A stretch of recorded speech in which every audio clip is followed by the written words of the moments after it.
Envision that you're drifting in and out of sleep when suddenly you're awake but you can't move. You're trapped within your own body.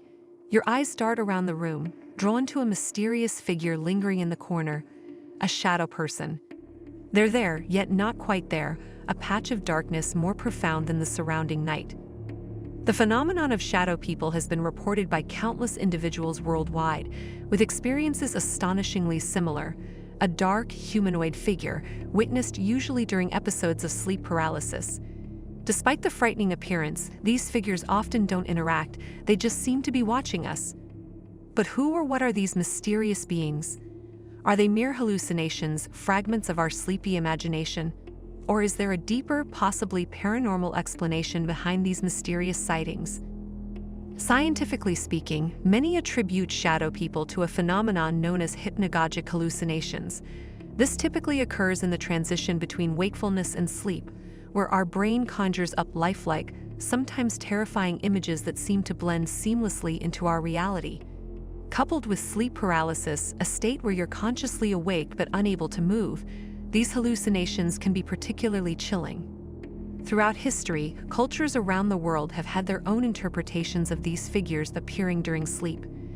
In Newfoundland, Canada, they are referred to as the Old Hag, a terrifying figure from folklore who sits on the chest of the sleeping and induces paralysis. In Japanese mythology, it is known as kanashibari, a phenomenon where deities or ghosts paralyze and terrorize humans at night. However, this doesn't necessarily encompass all encounters. Some witnesses have reported seeing these entities while fully awake, suggesting there might be other forces at play. Could these be interdimensional beings, making a brief appearance in our realm? Or perhaps they're manifestations of our own psychic energy, shadows of our subconscious mind? The phenomenon sits at the crossroads of sleep science, psychology, and the supernatural, a mystery that continues to puzzle us. While science can explain some instances, there are still many experiences that defy conventional understanding, inviting a world of interpretations and theories. There is also the cultural lens to consider. Across different societies and ages, tales of shadowy nocturnal visitors exist. Are these universal experiences a testament to their reality? Statistics reveal that approximately 20% of the global population has experienced sleep paralysis at least once, with varying degrees of hallucinations. Given this widespread occurrence, it's no wonder that shadow people have become a global phenomenon. Yet they're not universally understood or interpreted the same way. In the realm of the esoteric and paranormal, shadow people are often associated with malevolent entities. Some ascribe them to jinn or supernatural creatures from Islamic mythology. Others suggest a connection to astral projection, the act of our conscious awareness leaving the physical body, proposing that shadow people might be astral bodies of other individuals navigating the astral plane. However, one fascinating theory is tied to the concept of tulpa in Tibetan Buddhism. A tulpa is believed to be a physical manifestation created by spiritual or mental powers. Could shadow people be our unintentional tulpas, given form by the depth of our unconscious fear and stress? On the psychological front, researchers speculate that our brains are programmed for pattern recognition, an evolutionary trait termed pareidolia. When presented with random stimuli like formless shadows, our brains may perceive familiar patterns, in this case, human shapes, a plausible scientific explanation for these occurrences. Additionally, external factors like sleep deprivation, certain medications, or substances can induce a state that makes hallucinations more likely, providing further rational explanations for these sightings.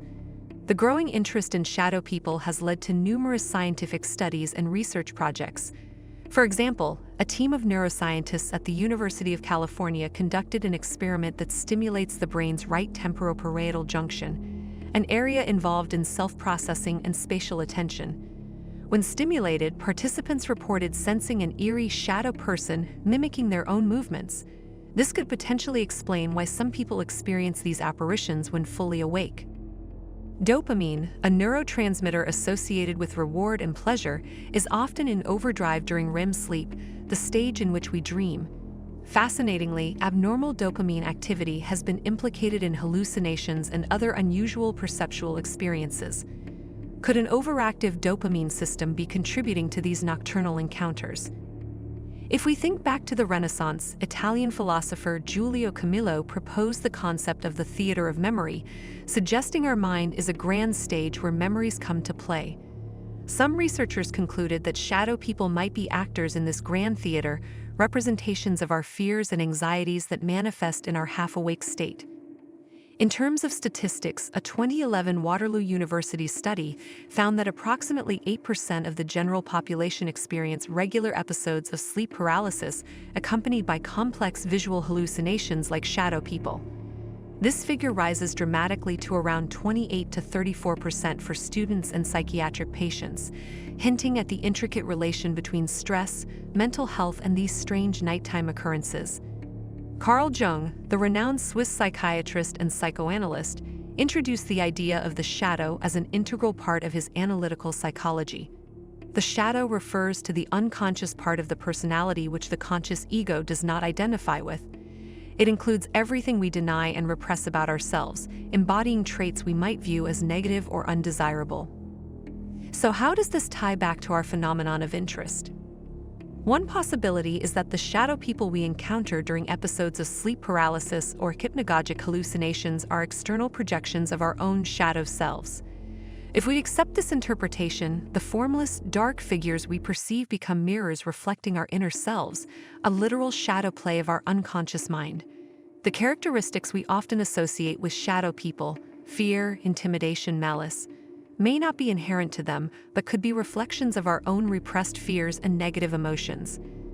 This is a profound and deeply introspective interpretation, suggesting that the study of shadow people isn't just an exploration of the paranormal, but a gateway to better understanding ourselves. Consider the most common scenario: a dark, indiscernible figure standing over us, causing immense fear. This could be a manifestation of our unconscious fears or insecurities, physically represented in a form that's as close to us as our own shadow. Moreover, the times at which we encounter these figures, typically when we're on the threshold of sleep, might also be significant. These states of vulnerability might provide an opening for our shadow to emerge, taking on a shape that our waking consciousness can perceive. Hypnagogia, the transitional state from wakefulness to sleep, and hypnopompia, the transition from sleep to wakefulness, are both fertile grounds for hallucinations. It's in these in-between states where reality can blur with dreams, allowing figures like shadow people to emerge.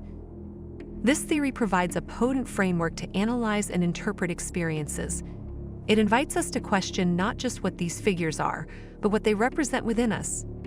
Whether you've experienced the shadow people phenomenon personally or you're simply fascinated by the unexplained, we hope this in-depth analysis has provided valuable insights and added new dimensions to your understanding of this occurrence. And as always, stay curious, stay safe, and let's dive into the mysteries of our universe together.